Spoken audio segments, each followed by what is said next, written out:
ರಾಜ್ಯ ಬಿಜೆಪಿ ದಿಕ್ಕು ದೆಸೆ ಇಲ್ಲದಂತೆ ಆಗ್ಬಿಟ್ಟಿದೆ. ಎತ್ತು ಏರಿಗೆ ಕೋಣ ನೀರಿಗೆ ಅಂತಾರಲ್ಲ, ಆ ತರ ರಾಜ್ಯ ಬಿಜೆಪಿಯ ಪರಿಸ್ಥಿತಿ ಆಗಿರ್ತಕ್ಕಂಥದ್ದು. ಬಹಳಷ್ಟು ನಾಯಕರು ಬಿಜೆಪಿಯಲ್ಲಿ ಉತ್ತಮವಾದಂತ ನೆಲೆ ಸಿಗುತ್ತೆ, ಉತ್ತಮವಾದಂತ ಸ್ಥಾನಮಾನ ಸಿಗುತ್ತೆ ಅಂತ ಈ ಪಕ್ಷಕ್ಕೆ ಬಂದಿದ್ರು.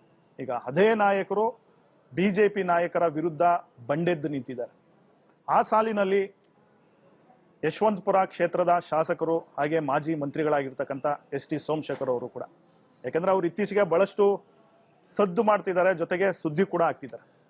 ಇವತ್ತಿನ ಪವರ್ ಪಂಚ್ ವಿಶೇಷ ಕಾರ್ಯಕ್ರಮಕ್ಕೆ ಅವರೇ ಅತಿಥಿ. ಅವ್ರನ್ನ ಬರ್ಮಾಡ್ಕೊಳ್ತೀನಿ.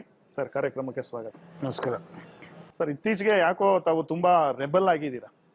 ಬಿಜೆಪಿ ನಾಯಕತ್ವದಿಂದ ಬೇಸತ್ತಿದ್ದೀರಾ ಅಥವಾ ಇಲ್ಲಿ ನೆಲೆ ಇಲ್ಲ ಅಂತ ಅನಿಸ್ತಿದ್ಯಾ ನಿಮ್ಗೆ? ಯಶವಂತಪುರ ಕ್ಷೇತ್ರದಲ್ಲಿ ಬಿಜೆಪಿ ಕಾರ್ಯಕರ್ತರು ಮತ್ತು ಕೆಲವು ಲೀಡರ್ಗಳಿಂದ ಏನು ಅಸಮಾಧಾನ ಆಗಿತ್ತು, ಅದನ್ನು ಸೆಟ್ರೇಟ್ ಮಾಡಲಿಲ್ಲ ಅಂತಕ್ಕಂಥದ್ದು ಒಂದು ಬೇಜಾರು.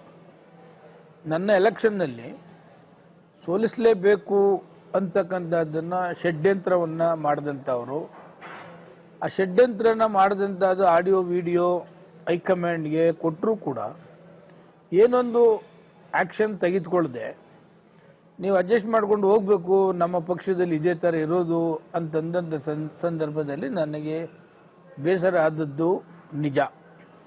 ಯಾವುದೇ ರಾಷ್ಟ್ರೀಯ ನಾಯಕರಲ್ಲಿ ರಾಜ್ಯ ನಾಯಕರಲ್ಲಿ ಯಾರೂ ಕೂಡ ನನಗೆ ಆ ಥರದ್ದು ಅವಮಾನ ಮಾಡ್ತಕ್ಕಂಥದ್ದಲ್ಲಿ ಮತ್ತೊಂದಲ್ಲಿ ಕೂಡ ಯಾವುದೂ ಕೂಡ ಮಾಡಲಿಲ್ಲ. ಅದಾದಮೇಲೆ 2 MLC ಎಲೆಕ್ಷನ್ ಚುನಾವಣೆ ಆದವು. ಆ ಎಲೆಕ್ಷನ್ ಚುನಾವಣೆಯಲ್ಲೂ ಕೂಡ ಅವರು ನಮ್ಮನ್ನೇನು ಮಾಡಲಿಲ್ಲ. ರಾಜ್ಯಸಭಾ ಚುನಾವಣೆ ಸಂದರ್ಭದಲ್ಲಿ ನಾನು JDS ಪರ ಮತ ಹಾಕೋದಿಲ್ಲ, ನೀವು ಅವ್ರ ಪರ ನನಗೆ ವಿಪ್ ಕೊಟ್ಟರೆ ನಾನು ಅದು ವಿರುದ್ಧ ಮಾಡ್ತೀನಿ ಅಂತಕ್ಕಂಥದ್ದನ್ನು ಹೇಳಿದೆ. ಆದರೂ ಕೂಡ JDSಗೆ ಮತ ಹಾಕಬೇಕು ಅಂತಕ್ಕಂಥದ್ದನ್ನು ಕೊಟ್ಟರು. ಅದಕ್ಕೆ ನಾನು ರಾಜ್ಯಸಭಾ ಎಲೆಕ್ಷನ್ನಲ್ಲಿ ಆ JDS ಅದು ಯಾವ್ದು ವಿಪ್ ಕೊಟ್ಟರು ಆ ವಿಪ್ನ ಉಲ್ಲಂಘನೆ ಮಾಡ್ತಕ್ಕಂಥದ್ದಕ್ಕೆ ನಾನು ಮಾಡಿದೆ. ಅವತ್ತಿನಾದ್ಗೆ ಯಾವ ಕಾರ್ಯಕ್ರಮಕ್ಕೂ ಕೂಡ ಅವರು ನನ್ನನ್ನು ಕರೀತಕ್ಕಂಥದ್ದಲ್ಲಿ ಮತ್ತೊಂದಲ್ಲಿ ಅನೇಕ ಕಾರ್ಯಕ್ರಮಗಳಾಯಿತು. ಅದ್ಯಾವುದೂ ಕೂಡ ಅವರು ನನ್ನನ್ನು ಇನ್ವೈಟ್ ಮಾಡ್ತಾ ಇರಲಿಲ್ಲ. ಅದಕ್ಕೆ ನಾನು ಈ ರೀತಿ ಪ್ರಾಮಾಣಿಕವಾಗಿ 3 ವರ್ಷ ಮಂತ್ರಿ ಕೆಲಸ ಮಾಡಿ ಪಕ್ಷದ ಆದೇಶ, ಕೇಂದ್ರ ಸರ್ಕಾರದ ಆದೇಶ, ಪ್ರಧಾನಮಂತ್ರಿಗಳ ಕಾರ್ಯಕ್ರಮ, ಅಮಿತ್ ಶಾ ಕಾರ್ಯಕ್ರಮ, ಇಷ್ಟೆಲ್ಲ ಪಕ್ಷದ ಕಾರ್ಯಕ್ರಮಗಳನ್ನು ಪ್ರಾಮಾಣಿಕವಾಗಿ ಮಾಡಿದಂಥವ್ರ ಮೇಲೆ ಇಷ್ಟು ನೆಗ್ಲೆಕ್ಟ್ ಮಾಡ್ತಾರೆ ಅಂತಕ್ಕಂಥದ್ದು ಮನಸ್ಸಿಗೆ ಬೇಜಾರಾಗಿ ಅವತ್ತಿಂದ ಅವರೆಲ್ಲ ಕಾರ್ಯಕ್ರಮಗಳಿಂದ ನಾನು ದೂರ ಇದ್ದೀನಿ. ನಿಮ್ಮನ್ನ ಸೋಲ್ಸೋದಕ್ಕೆ ಪ್ರಯತ್ನ ಪಟ್ರು ಅನ್ನೋ ಒಂದು ವಿಚಾರವನ್ನ ಪ್ರಸ್ತಾಪ ಮಾಡಿದ್ರು. ಹಾಗಾದ್ರೆ ನೀವೇನ್ ಮಾಡಿದ್ದು? ನೀವು ಕೂಡ ಶೋಭಾ ಕರಂದ್ಲಾಜೆ ಅವರನ್ನ ಸೋಲ್ಸೋದಕ್ಕೆ ಪ್ರಯತ್ನ ಪಟ್ರಿ, ಅವರ ವಿರುದ್ಧ ಕ್ಯಾಂಪೇನ್ ಮಾಡಿದ್ರಿ, ಬಿಜೆಪಿ ಅಭ್ಯರ್ಥಿ ವಿರುದ್ಧ.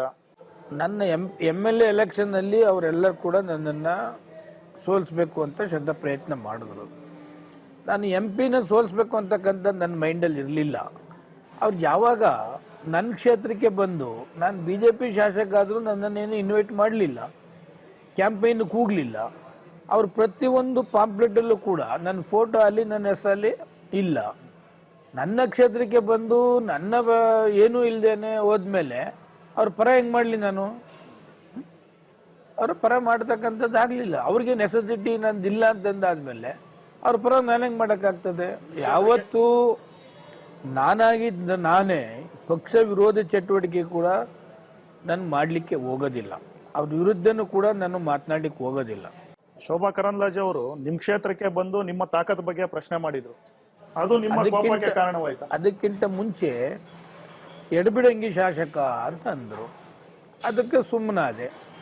2ನೇ ಸಾರಿ ಬಂದಂಥ ಸಮಯದಲ್ಲಿ ರಾಜೀನಾಮೆ ಕೊಟ್ಟು ಹೋಗಲಿ ಅವರು BJPಯಿಂದ ಅಂತಕ್ಕಂಥದ್ದನ್ನು ಮಾತಾಡಿದ್ರು. ಆಗಲೂ ಕೂಡ ಸುಮ್ಮನಿದ್ದೆ ನಾನು. 3ನೇ ಸಾರಿ ಬಂದಂಥ ಸಮಯದಲ್ಲಿ ತಾಕತ್ತಿದ್ರೆ ಅವರು ರಾಜೀನಾಮೆ ಕೊಟ್ಟು ಮಾಡಲಿ. ಅದಕ್ಕೆ ನಾನು ಹೇಳಿದೆ, ನನ್ನ ತಾಕತ್ತನ್ನು ನೀವು ಟೆಸ್ಟ್ ಮಾಡೋದಾದರೆ ನನ್ನ ಕ್ಷೇತ್ರಕ್ಕೆ ಬನ್ನಿ, ನೀವು ರಾಜೀನಾಮೆ ಕೊಡಿ, ನಾನು ರಾಜೀನಾಮೆ ಕೊಡ್ತೀನಿ, ಇಬ್ಬರು ಚುನಾವಣೆ ನಿಂತ್ಕೊಳ್ಳ.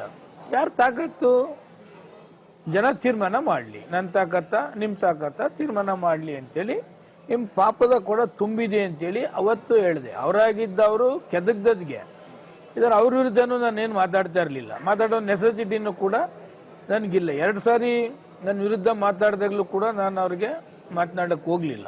ಸರ್, ಮತ್ತೊಂದು ಕಡೆ ನೀವು ಹಾಸನದಲ್ಲಿ ಹೋಗಿ ನಿಮ್ಮ ಪಾರ್ಟಿ ವಿರುದ್ಧ ಪ್ರಚಾರ ಮಾಡ್ತೀರಿ, ಚನ್ನಪಟ್ಟಣದಲ್ಲಿ ಮಾಡಿದಿರಿ.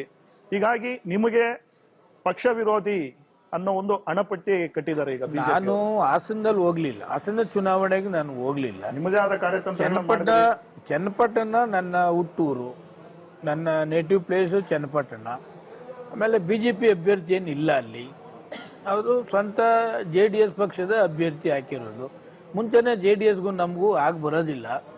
ನಾನು ಕ್ಷೇತ್ರಕ್ಕೆ ಚನ್ನಪಟ್ಟಣಕ್ಕೆ ಹೋದಂಥ ಸಂದರ್ಭದಲ್ಲಿ ಊರಿನವರೆಲ್ಲ ಕೇಳ್ತಾ ಇರ್ತಾರೆ ಯಾರಿಗೆ ಮಾಡಬೇಕು ಅಂತೇಳಿ. ಹಾಸನದ ಏನು ಅನಾಹುತ ಆಗಿದೆ, ಹೆಣ್ಮಕ್ಳಿಗಿರ್ಬೋದು ಗಂಡು ಮಕ್ಳಿಗಿರ್ಬೋದು, ಅಲ್ಲಿ ಪೊಲಿಟಿಕ್ಸ್ ಏನೆಲ್ಲ ಅನಾಹುತ ಆಗಿ ನೋವು ಅನುಭವಿಸ್ತಿದ್ದಾರೆ, ಆ ನೋವು ನಮ್ಮ ತಾಲೂಕಿನ ಯುವ ಜನತೆಗೆ ಹೆಣ್ಣು ಮಕ್ಕಳಿಗೆ ಆಗಬಾರ್ದು ಅಂತಕ್ಕಂಥ ಒಂದೇ ದೃಷ್ಟಿಯಿಂದ ಯಾವ ಕಾರಣಕ್ಕೂ ಈ JDSಗೆ ಮತ ಹಾಕಬೇಡಿ ಅಂತಕ್ಕಂಥದ್ದನ್ನು ಅಲ್ಲಿ ಹೇಳಿದ್ನೇ ವಿನ BJP ಪಕ್ಷದ ವಿರುದ್ಧ ಮತ ಹಾಕಬೇಡಿ ಅಂತ ನಾನೇನು ಹೇಳಕ್ಕೆ ಹೋಗಲಿಲ್ಲ. ಆ್ಯಕ್ಚುಲಿ ಎಲ್ಲ BJPಯ ಮುಖಂಡರುಗಳು ಯೋಗೇಶನ್ ಪರವಾಗಿ ಇಂಡೈರೆಕ್ಟಾಗಿ ಕ್ಯಾನ್ವಾಸ್ ಮಾಡ್ತಾ ಇದ್ರು, ಎಲ್ಲ ಅನುಕೂಲ ಮಾಡಿಕೊಟ್ರು. ನನ್ನ ತೆಗಡೆ ಯೋಗೇಶ್ವರಿಗೆ ಫೋನ್ ಮಾಡಿ ನೀ ಗೆದ್ಬಾ ಮಾರಾಯ ಅಂತಕ್ಕಂಥದ್ದನ್ನು ಹೇಳಿದ್ದು ನಿದರ್ಶನ ಕೂಡ ಇದೆ.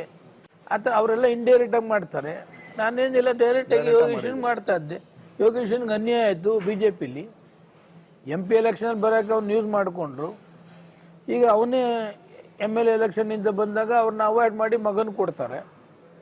ಇದನ್ನು ನಾನು ನನ್ನ ನೇಟಿವ್ ಪ್ಲೇಸ್ ಆಗಿ ಯಾವತ್ತು ನೇಟಿವ್ ಪ್ಲೇಸ್ ಆದ್ರೂ ಯಾವತ್ತೂ ಕೂಡ ಇಂಥದ್ದು ಮತ ಹಾಕಿ ಅಂತ ಕೂಡ ನಾನು ಯಾವತ್ತೂ ಕೇಳಲಿಲ್ಲ. ಇದೇ ಫಸ್ಟ್ ಟೈಮು JDS ವಿರುದ್ಧವಾಗಿ ಅಲ್ಲಿ ಮತ ಕೇಳ್ತಕ್ಕಂಥದ್ದು ಪರಿಸ್ಥಿತಿ ಬಂತು.